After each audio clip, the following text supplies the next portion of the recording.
નમસ્કાર વિદ્યાર્થી મિત્રો, મારી યુટ્યુબ ચેનલ ઇંગ્લિશ માં આપ સૌનું હાર્દિક સ્વાગત છે। આજનો આ વિડીયો આપણો યુનિટ નંબર 10 સ્ટાન્ડર્ડ 6 ઇંગ્લિશ જે આપણું નવું અંગ્રેજી છે એમાં 10મા યુનિટ જે છે 10મા યુનિટનો લેંગ્વેજ ફંક્શન નામનું સેક્શન આજે આપણે એની ચર્ચા કરવાના છીએ। તો લેંગ્વેજ ફંક્શન આપણને કઈ જગ્યાએ ઉપયોગી થાય, જો હવે પછી આ બધા જે નવી ટેક્સ્ટ બુક છે ને એ એવી રીતે એમાં સેક્શન આપેલા છે કે જેનો આપણે ભવિષ્યમાં ક્યાંક ને ક્યાંક ઉપયોગ થવાનો છે। તો આમાં આપણે એવા ટોપિકની ચર્ચા કરશું, ખાસ કરીને કંજક્શન છે, બીજા ઘણા બધા ટોપિક આવશે કે જે આપણને ભવિષ્યમાં આગળના ધોરણમાં એની આપણે ઉપયોગ થવાનો છે। તો આપણે અત્યારથી જ વ્યવસ્થિત એને સમજીએ અને શીખીએ।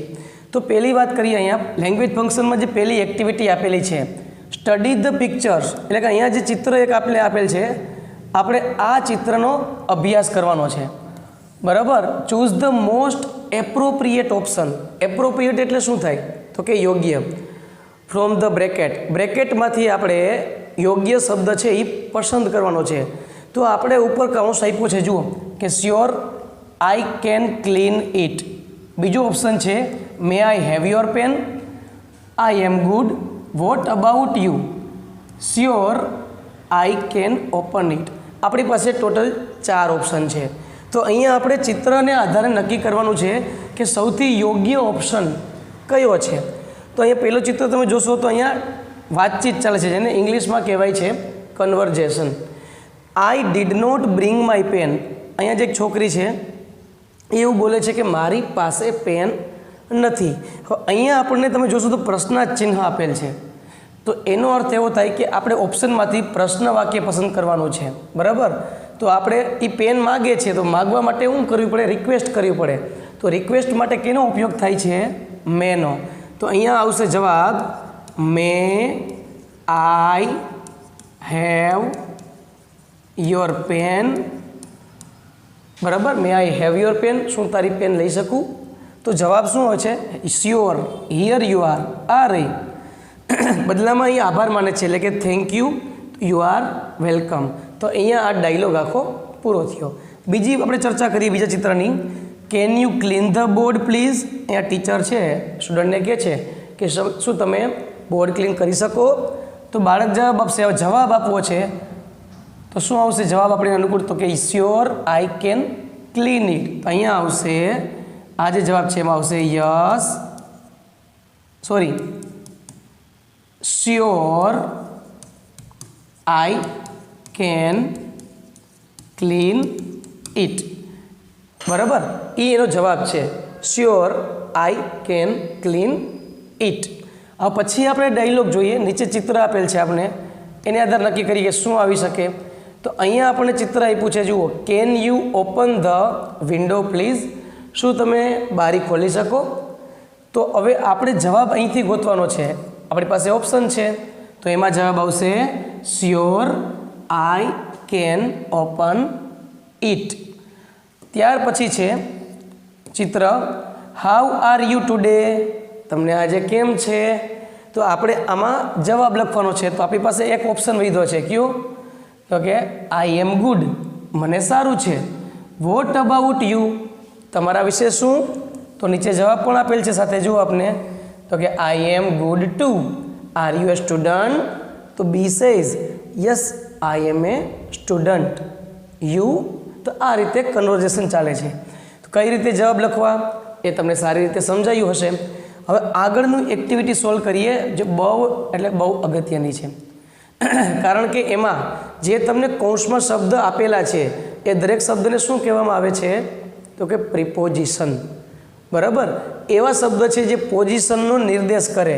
હવે આમાં કરવાનું છે શું, આપણે આપણી સામે એક ચિત્ર આપ્યું છે, આપણે આ ચિત્રના વર્ણન કરવાનું છે, આ ચિત્ર વિશે લખવાનું છે, પણ કેનો ઉપયોગ કરીને? In, on, near, beside, between, next to, under અને આપ્યું છે બિહાઇન્ડ।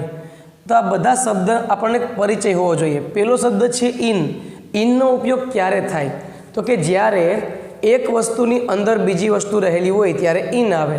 ત્યાર પછી આવે છે ઓન, એક વસ્તુની ઉપર બીજી વસ્તુ રહેલી હોય અને બંને વસ્તુઓ એકબીજાને સ્પર્શ કરેલી હોય ત્યારે ઓનનો ઉપયોગ થાય.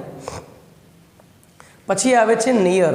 નિયર એટલે એક વસ્તુની પાસે બીજી વસ્તુ રહેલી હોય ત્યારે. બિસાઇડ એટલે પણ બાજુમાં જે વસ્તુ હોય એના માટે બિસાઇડ આવે છે. બિટવીન જ્યારે બે વસ્તુની વચ્ચે કોઈ વસ્તુ રહેલી હોય તો એને બિટવીન કહેવામાં આવે છે. નેક્સ્ટ ટુ એટલે પણ શું થાય? બાજુમાં. અંડર એક વસ્તુની નીચે બીજી વસ્તુ રહેલી હોય ત્યારે અંડર આવે. અને બિહાઇન્ડ એટલે પાછળ એક વસ્તુની પાછળ બીજી વસ્તુ રહેલી હોય તો બિહાઇન્ડ આવે છે. આ શબ્દને આધારે આ બધા પ્રેપોઝિશનને આધારે આપણે વાક્ય બનાવવાના કહે છે કે write 8 to 10 sentences using the words given in the bracket. કૌંસમાં આપેલ શબ્દનો ઉપયોગ કરી અને આશરે 8 થી 10 વાક્ય લખો. તો આપણે જોઈએ કયા કયા વાક્ય લખી શકાય. જો આમાં તમે જોશો ને તો આપણે અહીંથી જોતા જઈએ તો ફાઇલની વચ્ચે શું આપ્યું છે? ટ્રોફી આપેલ છે કે નહીં? તો બિટવીનનો ઉપયોગ કરી શકાય. બીજી વસ્તુ આ કેટ છે એ સોફા ઉપર છે ને, તો ઓનનો ઉપયોગ કરી શકાય. અહીંયા તમે જોશો કે બે કૂતરા છે એ ટેબલની નીચે છે, અંડરનો ઉપયોગ કરી શકીએ. બરાબર. ટીવીની બાજુમાં બેગ છે, રેકેટ છે, તો બાજુમાં હોય તો શું આવે? નિયર આવી શકે. બરાબર. બિસાઇડ આવી શકે, નેક્સ્ટ ટુ આવી શકે. ત્યાર પછી તમે જોશો તો અહીંયા આ જે ફિશ ટેન્ક આપેલ છે એની અંદર બે માછલી છે, અંદર છે, ઇનનો ઉપયોગ કરી શકીએ. એની બાજુમાં તમે જોશો તો ફ્લાવર વાસ છે. અહીંયા તમે જોશો તો રમકડા છે બોક્સની અંદર છે કે નહીં? તો આ બધા વસ્તુને આધારે અહીંયા લેમ્પ આપેલ છે, અહીંયા પિલ્લો છે એ સોફાની ઉપર છે, લેપટોપ છે એ સોફાની ઉપર છે, પિઝા આપેલા છે સોફાની ઉપર છે, સોરી ટેબલની ઉપર છે. તો આ બધાને આધારે આપણે 8 થી 10 વાક્ય બનાવવાના હોય છે. ચાલો આપણે વાક્ય બનાવવાનો પ્રયત્ન કરીએ. પહેલું વાક્ય બનાવીએ. તો અહીંયા હું વાક્ય લખતો જાઉં છું. તો આપણે એક વાક્ય બનાવીએ કેટ. તો આપણે અહીંયા ગયા there is a cat. There is a cat on the sofa. એક વાક્ય બન્યું. બીજું વાક્ય જોઈએ તો સોફા ઉપર પિલ્લો પણ છે. બરાબર. એક જ છે એટલે ધેર ઇઝનો ઉપયોગ કરવાનો. There is a pillow on the sofa. આ સિમ્પલ વાક્ય બનાવવાના હોય છે. બીજું જોઈએ. બીજું આપણે જોઈએ તો અહીંયા 2 dogs અંડર ધ ટેબલ છે. બરાબર. એટલે આપણે કહી શકીએ ધેર આર. એક કરતાં વધારે છે એટલે there are 2 dogs under the table. 3 વાક્ય બની ગયા ને. હવે તમે જોશો તો અહીંયા જે ટોયઝ આપ્યા છે એ બોક્સની અંદર છે. તો ધેર આર એક કરતાં વધારે છે એટલે there are toys in the box. બોક્સની અંદર ટોયઝ છે ને. અહીંયા પછી આપણે લખી શકીએ હવે માછલી છે ને એ ફિશ ટેન્કની અંદર છે. એની વાક્ય બનાવી શકીએ ધેર આર ફિશ. જો ફિશનું બહુવચન ફિશ થાય. ઇન ધ પોટ આવું લખી શકાય. બરાબર. પછી તમે જોશો અહીંયા તો વિન્ડો જે છે ને એની બાજુમાં શું આપ્યું છે તો કે ફ્રેમ આપેલ છે, પિક્ચર ફ્રેમ. એનું વાક્ય બનાવી શકાય. અહીંયા તમે જોશો તો લેપટોપ છે ટેબલની ઉપર છે. એક વાક્ય બની શકીએ તો there is a laptop on the table. બની શકે કે નહીં? બરાબર ને. ત્યાર પછી આપણે જોઈએ તો અહીંયા ગિટાર છે ને, ગિટાર એ લેમ્પની બાજુમાં છે. બિસાઇડ એટલે બાજુમાં થઈ શકે ને. તો આપણે લખી શકીએ ધેર ઇઝ અ ગિટાર. બાજુમાં જો નેક્સ્ટ ટુ પણ આવી શકે. બાજુમાં નેક્સ્ટ ટુ ટેબલ લેમ્પ. બરાબર. આ રીતે વાક્ય બનાવવાના હોય છે. હજી તમે જો બીજા ઘણા બધા વાક્ય બની શકે. બરાબર. આ સેલ્ફ ઉપર ટ્રોફી આપેલ છે એ વાક્ય બની શકે. પછી શબ્દ જો ઘણા બધા આપ્યા છે. બિટવીન બે વસ્તુની વચ્ચે જ્યારે કોઈ વસ્તુ રહેલી હોય તો શું આવે? બિટવીન. તો આપણે અહીંયા ટ્રોફીનું વાક્ય બનીએ, બરાબર? તો કે there is a trophy between two files. બે ફાઇલની વચ્ચે શું આપેલ છે? ટ્રોફી આપેલી છે ને? આ હજી વાક્ય બનાવીએ આપણે. 8 થી 10 વાક્ય બનાવવાના કીધા છે, બરાબર? તો અહીંયા પિઝા આપેલ છે, ક્યાં છે? તો કે ટેબલની ઉપર, બરાબર? એનું એક વાક્ય બની શકે. તો આવા ઘણા બધા વાક્ય આપણને 8-10 કીધા, જે વધારે વાક્ય બની શકે. દરેક પ્રિપોઝિશનનો ઉપયોગ કરી અને આપણે વાક્ય બનાવવાનું હોય છે. તો આપણે આ એક્ટિવિટીમાં શું શીખવા મળ્યું? તો કે આ ઘણા બધા પ્રેપોઝિશન છે, એના વિશે આપણને જાણવા મળે છે. ચલો આગળની એક્ટિવિટી તરફ આગળ વધીએ આપણે. નેક્સ્ટ, હવે અહીંયા કંજક્શન શીખવાના છે. શું શીખવાના આપણે?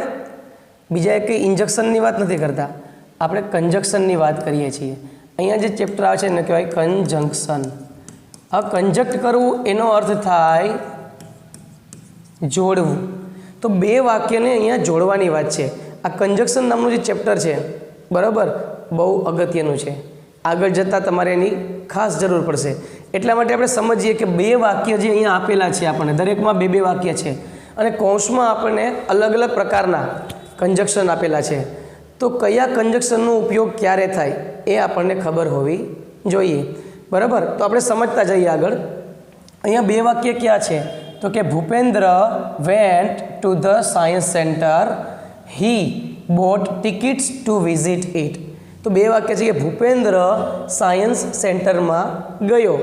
બીજું વાક્ય છે he bought tickets to visit it. તેની મુલાકાત લેવા માટે ટિકિટ ખરીદી. તો જો મિત્રો અહીંયા સમજો ખાસ, બે વાક્ય એવા છે, એ બંને વાક્યમાં બે ક્રિયાઓ થઈ છે અને બંને ક્રિયાઓ કેવી થઈ છે?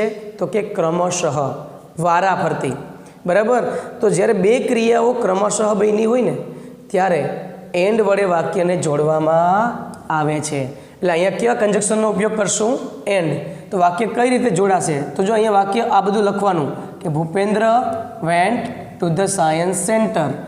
અહીંયા આપણે શું મૂકવાનું છે? બે વાક્યની વચ્ચે and.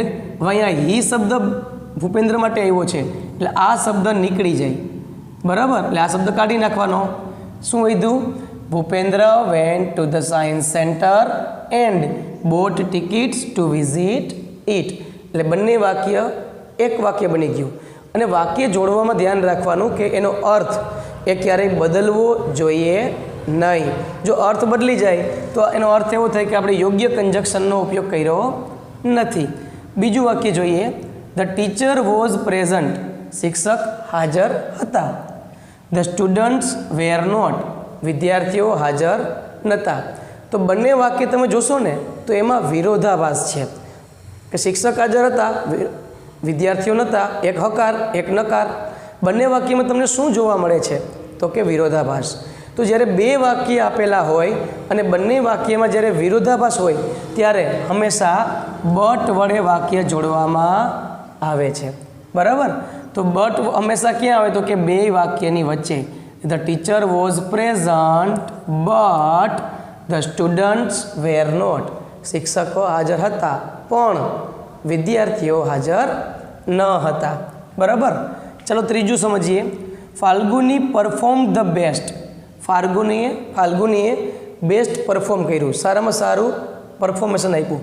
C was honoured with a prize. એને ઇનામ આપવામાં આવ્યું.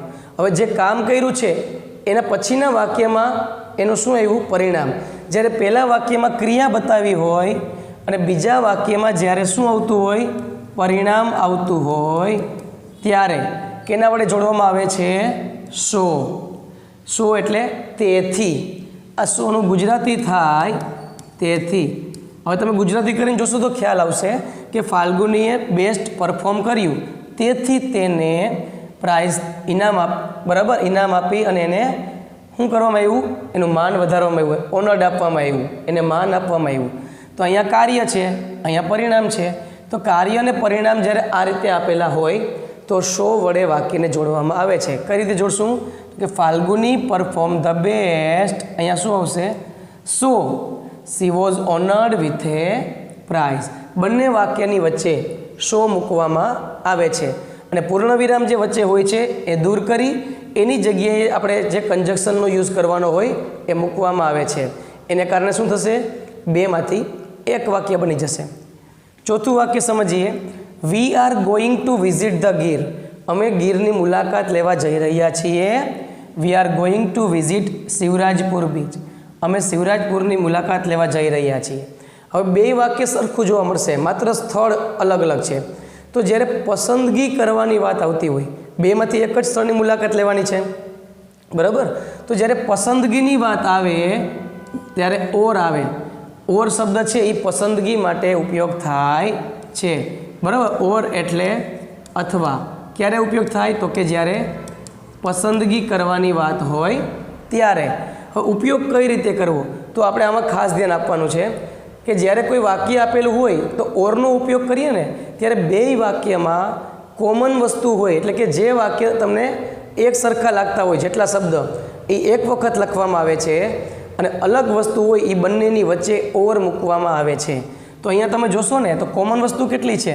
તો કે વી, અહીંયા પણ વી છે, આર, ગોઈંગ, ટુ, વિઝિટ. આટલી વસ્તુ તમને છે ને એક સરખી લાગશે. તો જેટલી વસ્તુ બેયમાં કોમન હોય, સરખી હોય, એને એક વખત લખવાની. અને જે વસ્તુ અલગ પડે છે, આ વસ્તુ અલગ પડે છે, જે મેં રેડ પેનથી બતાવી છે, એ બંનેની વચ્ચે ઓર મૂકવામાં આવે છે. એટલે વાક્ય જવાબ આમ બનશે કે વી આર ગોઈંગ ટુ વિઝિટ. જો આટલું વાક્ય કોમન છે એટલે મેં એક વખત લખી નાખ્યું. હવે ધ ગીર અને શિવરાજપુર બીચ બંનેની વચ્ચે શું મૂકવામાં આવે છે? Or. The Gir or Shivrajpur beach. આ થઈ ગયો જવાબ, બરાબર. તો જે કોમન હોય એને એક વખત લખવાનું. ચલો પાંચમા વાક્યની ચર્ચા કરીએ. Hitesh was running. હિતેશ દોડી રહ્યો હતો. He was late for the school. તે શાળાએ જવા માટે મોડો થતો હતો. હવે અહીંયા ક્રિયા આપી હોય ને અહીંયા આપ્યું હોય છે એનું કારણ. જો અહીંયા ક્રિયા અને પરિણામ હોય તો શોનો ઉપયોગ થાય. ક્રિયા અને એનું કારણ આપેલું હોય ત્યારે હંમેશા બીકોઝનો ઉપયોગ થાય છે. ગુજરાતી કરશો તો ખ્યાલ આવશે કે હિતેશ દોડી રહ્યો હતો કારણ કે he was late for the school. તે શાળા માટે મોડું થયું, એનું કારણ છે. ઝડપ દોડનું કારણ શું છે? પાછળ કંઈ કૂતરું નથી પડ્યું, પણ એને શાળાએ મોડું થતું હતું. તો જવાબ કેમ લખશું? હિતેશ વોઝ રનિંગ, બંનેની વચ્ચે શું મૂકી દેવાનું? Because he was late for the school. Clear? ચાલો પછીનું વાક્ય સમજીએ આપણે, છઠ્ઠું. Will you take milk, will you take juice. હવે પાછી પસંદગીની વાત આવી.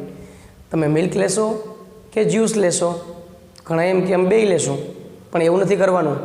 તો પસંદગીની વાત આવે ત્યારે ઓરનો ઉપયોગ થાય. તો મેં તમને સમજાવ્યું હતું હમણાં કે કોમન વસ્તુ હોય એને એકવાર લખવાની. એટલે વિલ યુ ટેક. હવે મિલ્ક અને જ્યુસ બે અલગ પડે છે તો બંનેની વચ્ચે આપણે શું મૂકી દઈશું? ઓર. જ્યુસ, બરાબર. અહીંયા ઓર આવશે, બરાબર. Will you take milk or juice? તમે દૂધ લેશો કે જ્યુસ લેશો? ચાલો સાતમું વાક્યની ચર્ચા કરીએ. ચાંદની થેન્કડ અજય. ચાંદનીએ અજયનો આભાર માન્યો. હી હેલ્પડ હર. તેણે મદદ કરી હતી. હવે તમે જોશો આભાર માન્યો એક ક્રિયા થઈ. શા માટે? તો કે તેણે મદદ કરી હતી, એ એનું કારણ છે. આભાર માનવાનું કારણ શું? કે તેણે મદદ કરી હતી. તો પહેલા વાક્યમાં ક્રિયા આપી છે, જ્યારે બીજા વાક્યમાં આપણને કારણ આપ્યું છે. તો ક્રિયા અને કારણ હોય તો કેના વડે જોડશું આપણે? બીકોઝ. આપણે જોયું હતું ના પાંચમું વાક્યની જેમ. તો અહીંયા પૂર્ણવિરામના સ્થાને આપણે શું મૂકી દઈશું? Because. Chandni thanked Ajay because he helped her. એકદમ સિમ્પલ ચેપ્ટર છે આ કન્જક્શન, બરાબર. વધુ આપણે એને વિશે ડીપમાં છે ને એનું સ્પેશિયલ ચેપ્ટર બનાવી અને યુટ્યુબમાં નાખીશ, તમે એ ખાસ જોજો, બરાબર. અહીંયા આપણે આ એક્ટિવિટી કમ્પ્લીટ થઈ ગઈ છે. હવે નેક્સ્ટ એક્ટિવિટી તરફ જઈએ. આપણે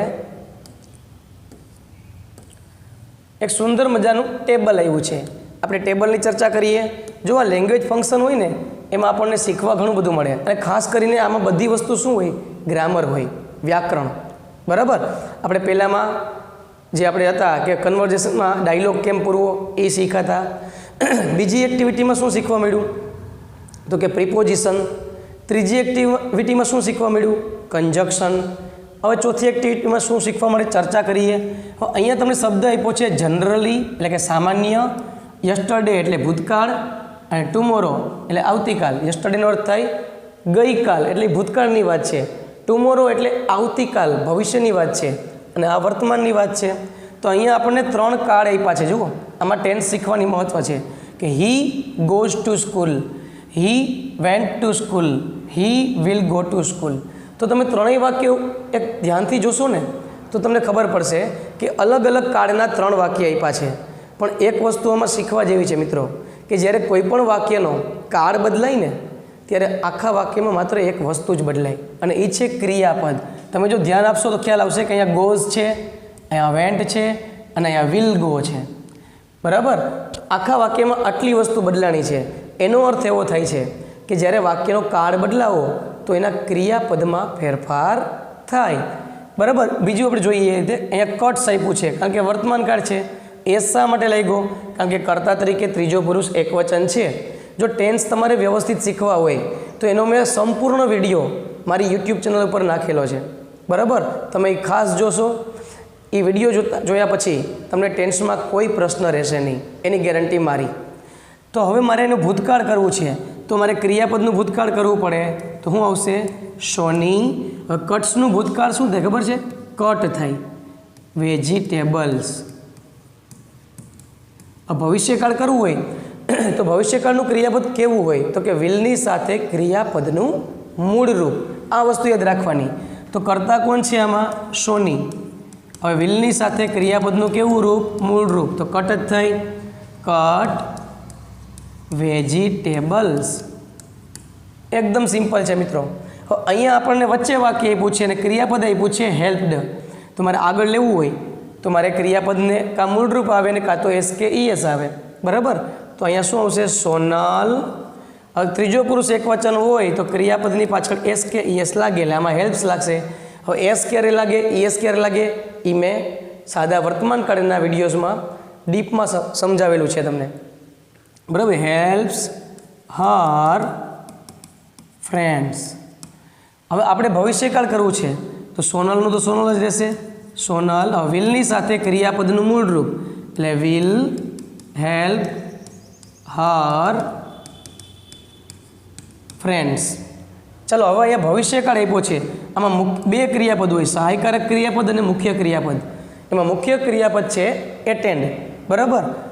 પહેલાં હું વર્તમાન કાળ લખું છું ધ્યેય। હવે ધ્યેય હોય એટલે ક્રિયાપદનું હંમેશા મૂળ રૂપ આવે એટલે ધ્યેય attend the PT lecture, the PT lecture, બરાબર। અહીંયા મારે બનાવવું છે ભૂતકાળ એટલે કે ધ્યેય। હવે એટેન્ડનું ભૂતકાળ શું થાય ખબર મિત્રો એટેન્ડેડ, ઈડી પ્રત્યે લાગે એટેન્ડેડ ધ પીટી લેક્ચર। એકદમ સિમ્પલ છે। હવે આપણે વર્તમાન કાળનું વાક્ય આપ્યું છે, જો એ ક્રિયાપદની વાહે એસ લાગ્યો તો આપણે એનું ભૂતકાળ કરવું છે તો અર્જુન। ક્રિયાપદ કયું છે ટેક્સ, ભૂતકાળ કરવું તો ટેકનું ભૂતકાળ થશે ટુક પાર્ટ ઇન કોન્ટેસ્ટ। જો ભવિષ્યકાળ કરવું હોય અર્જુન વિલની સાથે ક્રિયાપદનું મૂળ રૂપ એટલે will take part in contest. અહીંયા આપણને ભૂતકાળનું આપ્યું છે, ચાલો વર્તમાન કાળ બનાવીએ ને અલ્પા। હવે ક્લીન આપ્યું છે અલ્પા છે ત્રીજો પુરુષ એકવચન એટલે ક્લીનને એસ પ્રત્યે લાગે ક્લીન્સ ધ રૂમ। ભવિષ્યકાળ બનાવીએ આપણે કે અલ્પા વિલની સાથે મૂળ રૂપ એટલે વિલ ક્લીન ધ રૂમ। તો એકદમ સિમ્પલ હતું। આમાં આપણને ટેન્સની શીખ મળી ને। લેંગ્વેજ ફંક્શનનું કામ જ એ છે કે આપણને ગ્રામર શીખડાવવું। ચલો નેક્સ્ટ હવે શું ગ્રામર આપણે શીખવે છે જોઈએ। લેંગ્વેજ ફંક્શન છે તો સુંદર મજાનો ડાયલોગ પાછો આપણે આવ્યો છે। આપણે ડાયલોગ સમજીએ અને પૂરવાનો પ્રયત્ન કરીએ. બરાબર, ચલો. Shilpa says where did you go yesterday? તમે ગઈકાલે ક્યાં ગયા હતા? તો રશ્મિતા કહે I went to A fun fair with my friends. હવે પાછો એ પ્રશ્ન વાક્ય છે એટલે આપણે ડાયલોગમાંથી એવું ગોતવાનું કે જે પ્રશ્ન વાક્ય હોય. પ્રશ્ન વાક્ય તો ઘણા બધા છે. એમાં જો વુ વડે સ્ટાર્ટ થાય છે, હાઉ વડે છે, ડીડ વડે છે, આર વડે છે. બરાબર, તો નક્કી કેમ કરું કે મારે કયો પ્રશ્ન લેવો? તો એના પછી જવાબ જે આવે ને એને આધાર નક્કી થાય કે અહીંયા શું પ્રશ્ન આવશે. No I did not want to come, મારે આવવું નથી.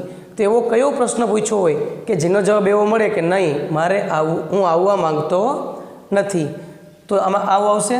હવે જો કે યસ કે નોમાં જવાબ હોય ને તો યસનો ક્વેશ્ચન હોય એટલે એમાં આ ડીડવાળું આવે. Did you want to come, તો તમને આવો જવાબ મળે કે no I did not want to come. ફરીવાર પ્રશ્ન આવ્યો તો પહેલાં મારે જવાબ જોવો પડશે. We spent ₹50 on every ticket, દર ટિકિટે અમે 50 રૂપિયા વાપરા. તો ભાવ પૂછ્યો છે. બરાબર, તો આપણે ભાવ હોય એવું વાક્ય કયું તો કે અહીંયા આવશે. બરાબર, એટલે કે how much did you spend on tickets. બરાબર, પ્રશ્નાર્થ ચિહ્ન છે અહીંયા આપેલ જ છે તમને. તો કે we spent ₹50 on every ticket. It was fun, બહુ આનંદ આવ્યો. ફરીવાર પ્રશ્ન આવ્યો વેર આર યુ ગોઈંગ? બરાબર, તો પ્રશ્ન શું છે? Are you going to join us next Sunday? પ્રશ્ન કર્યો છે કે આવતા રવિવારે તમે અમારી સાથે જોડાશો? બરાબર, are you going to join અસ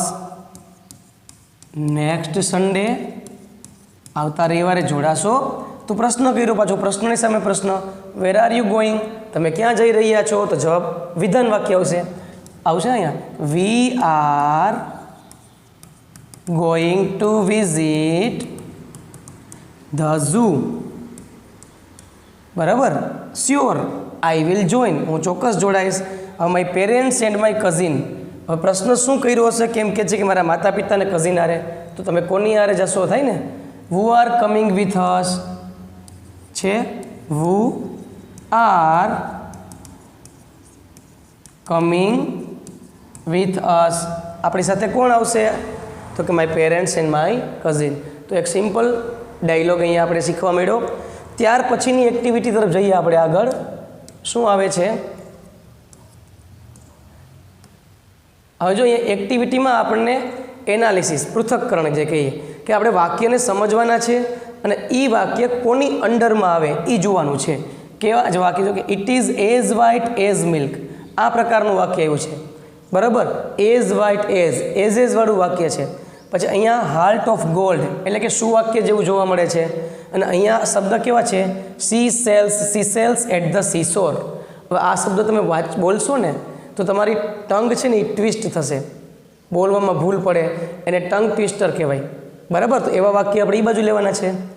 તો પેલું વાક્ય આપણે સમજીએ. પેલું વાક્ય આપણને આપેલ છે Peter Piper picked a pack of pickled peppers. તમે આ વાંચવા જાશો એટલે તમારી જીભ છે અચકાશે. તો એ કેમાં આવશે? જો આપણે નંબર આપી દઈએ, આ 1, આ 2 અને 3. તો આ વાક્ય છે એ કેટલા નંબરમાં આવશે? તો કે 3 નંબરમાં આવશે ને. બીજું જોઈએ, ટાઈમ ઇઝ મની. તો એ શું વાક્ય જેવું લાગે છે? એમાં આપણે આપીએ 2 નંબરમાં એ વાક્ય અહીંયા આવશે. He is as slow as a tortoise. હવે એઝ આવ્યું એનો અર્થ એવો થાય કે એ પોઝિટિવ ડિગ્રીનું વાક્ય છે. તો એમાં આપણે આ નંબર આપીએ 1. બમ્બલ બી ઇઝ વેરી બિઝી. તો બી એવું જોવા મળે છે, આવે ને. તો એમાં આવશે 3. The world is A stage. વિશ્વ આખું આપણું સ્ટેજ છે. તો એ 2 આવશે. My brother is as brave as a lion. As આવ્યો એમાં આવશે 1. તો એ પહેલાંમાં આવશે. તો વિદ્યાર્થી મિત્રો, આપણે આજે લેંગ્વેજ ફંક્શન નામનું સેક્શન જોયો. કેટલી બધી વસ્તુ શીખી ગયા આપણે, વિચાર તો કરો. પહેલાં સ્ટાર્ટિંગમાં તમે જુઓ, બરાબર, તો આપણે શું જોયું હતું? એમાં ડાયલોગ શીખાતા કે નહીં. એના પછી જુઓ તો પ્રિપોઝિશન આવ્યા, ચિત્રને આધારે આપણે વાક્ય બનાવ્યા. વાક્ય બનાવતા શીખ્યા. એના પછીની એક્ટિવિટીમાં કંજક્શન વિશે અભ્યાસ કર્યો. કયા કયા કંજક્શન, કેવી રીતે વાક્ય જોડવું એની માહિતી મેળવી. ત્યારબાદ તમે જોશો આગળ, બરાબર, તો આપણને આ વાક્યનું પૃથ્થકરણ છે એ જોવા મળ્યું. એની પહેલાંનું તમે જોયો તો આપણે ડાયલોગ પૂરો કરવાનો મોકો મળ્યો. ઘણી બધું વસ્તુ શીખી ગયા. આ બધી વસ્તુ સરળ છે, પણ સરળ ક્યારે બને? જો આપણે એમાં ધ્યાન આપીએ ત્યારે. આ વિડીયો તમને પસંદ આવ્યો હશે એવું મારું માનવું છે. છતાં તમને આમાં કંઈ પણ એવું લાગે કે મને સમજાણું નથી તો મને કોમેન્ટ બોક્સમાં જરૂર કહેજો. અને જો વિડીયો પસંદ આવ્યો હોય તો પણ કોમેન્ટ કરજો. મને ખ્યાલ આવે કે ભાઈ મારા વિડીયો તમને પસંદ આવે છે કે પછી નથી આવતા, મારા વિડીયોમાંથી તમને કંઈ શીખવા મળે છે કે નહીં. જો પસંદ આવે તો એને લાઈક ખાસ કરજો, એને શેર કરજો તમારા ગ્રુપમાં અને એને કહેજો કે સબસ્ક્રાઈબ કરે. અસ્તુ. જય હિન્દ, જય ભારત.